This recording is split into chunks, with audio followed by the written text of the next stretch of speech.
안녕하세요. 여성을 위한 여성 변호사 안교기입니다. 오늘도 구독, 좋아요 해주시고 시청하시겠습니다. 오늘 시청자 사연입니다. 오늘도 가슴 아픈 사연이고 답답한 사연인데요. 이 여성은 남편의 그 의처증으로 인해서 많이 고민을 하고 있습니다.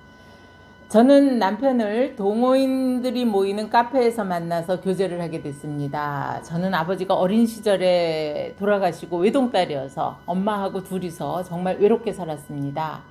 그런데 남편은 자동차 딜러를 하는 사람입니다. 이 자동차 딜러를 하는 사람답게 이 말솜씨가 좋고요. 더군다나 저한테 너무 친절하게 하다 보니까 저와 의지하는 마음이 커져서 결혼까지 결정을 하게 됐습니다.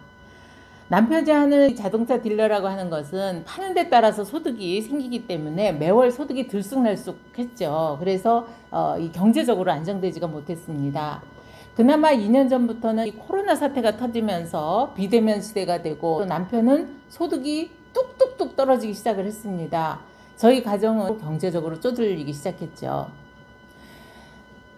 저는 남편이 돈을 못 벌게 되자 저라도 어떻게 좀 벌어봐야 되겠다 하는 생각에 이 아내가 결혼하기 전에 학원을 했었던 모양이에요. 그래서 결혼 전에 하던 학원을 대출을 받아서 이 학원을 얻어갖고 시작을 했습니다.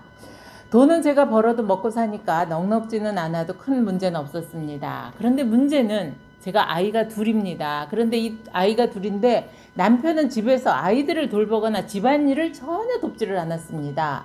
그러다 보니까 저는 어쩔 수 없이 학원을 운영하고 아이들을 양육을 할 수 없기 때문에 친정어머니의 도움을 받기로 했습니다. 남편도 상황이 그러니까 어쩔 수 없이 처가로 들어오긴 했는데 너무나 힘들어하는 겁니다. 남편은 친정에 들어와서는 아주 작은 일에도 예민하게 굴면서 수시로 친정어머니와 계속 충돌을 했습니다. 이 갈등이 생기면 대화로 좀 조근하게 이야기를 해서 풀었으면 좋은데 아예 입을 다 뻗어버리고 말을 하지 않았습니다. 이런 냉전이 지속되다 보니까 집안 분위기는 늘 싸해지고 친정어머니는 물론이고 어린아이들까지 아빠 눈치를 보느라고 전전긍긍하기 일쑤였습니다. 친정어머니는 무슨 죄가 있습니까? 저희 부부를 대신해서 가정살림 하랴, 손주들을 돌보랴 하시다 보니 연세도 많으신 데다가 힘이 들고 푸념이 많아지셨습니다. 남편은 이 친정어머니의 그 푸념에 일일이 대응을 하다 보니까 냉전이 아니면 화를 내고 전쟁을 벌이기 시작을 합니다. 제가 운영하고 있는 학원도 경쟁이 굉장히 치열합니다. 그런데다가 제가 아이를 낳고 살림을 하느라고 거의 5, 6년을 이 학원 운영에서 떠나 있다 보니까 정보를 얻기 위해서 이 온라인으로 학원장들이 모이는 그런 모임에 가입을 했습니다. 그곳에서 학원을 하는 원장님과 좀 이렇게 친절하게 저에게 정보를 주는 분하고 친하게 됐습니다. 그런데 그분이 마침 학원이 제 학원이 있는 곳과 멀지 않은 곳에 있어서 저녁에 학원 일을 마치고 뭐 차를 마시거나 호프집에서 대화를 하게 됐습니다.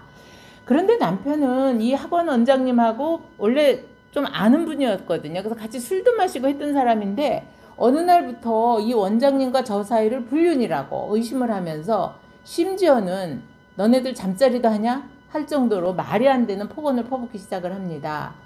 급기야는 이 원장님을 불러내서 남편이 당신은 상간남이다 이러면서 망신까지 줬습니다. 심지어 제 휴대폰에서 그 원장님과 나눈 대화 메시지를 갖고 남편은 불륜소설을 쓰기 시작을 합니다. 그러더니 그 문자를 저희 친정어머니 형제들에게까지 다 날려보내고는 제가 외도를 했다고 정신이 있는 여자냐 이러면서 저가 마치 뭐 바람이라도 핀 여자처럼 기정사실화해버렸습니다. 실제로 제가 그 학원 원장님하고 나눈 문자 메시지 내용은 저녁에 만나서 술 한잔 하자 하는 정도가 전부였고 별다른 내용이 있는 것도 아니었습니다. 그런데 남편은 원장 부인한테도 이 문자를 보내고 서로 상대방에게 상간자 소송을 하자고까지 얘기를 했다고 합니다. 정말 그 얘기 듣고 저는 기가 막혔습니다.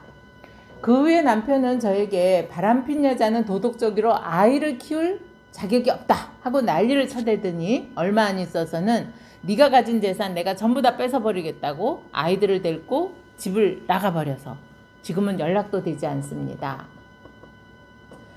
변호사님, 저는 뺑세코 그 남자 원장과 간혹 차를 마시거나 술을 마신 거 외에 다른 행위를 한 것은 전혀 없습니다. 이런 경우에도 남편이 저한테 위자료 청구를 할 수 있나요?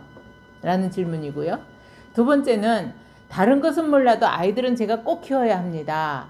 제가 남자 원장을 만나서 이 술을 마신 게 아이들의 친권과 양육권자로 지정받는데 장애가 되는 겁니까? 아이들을 현재 키우고 있는 사람이 친권 양육권을 자로 지정받는데 유리하다는 얘기도 들었습니다. 그게 사실인가요?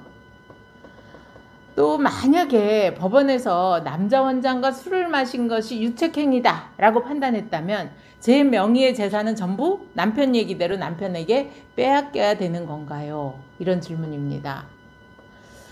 질문 내용이 많아서요. 제가 오늘 이 사연은 여기까지 마치고 이 질문 내용에 대한 답은 2편으로 다시 올려드리겠습니다.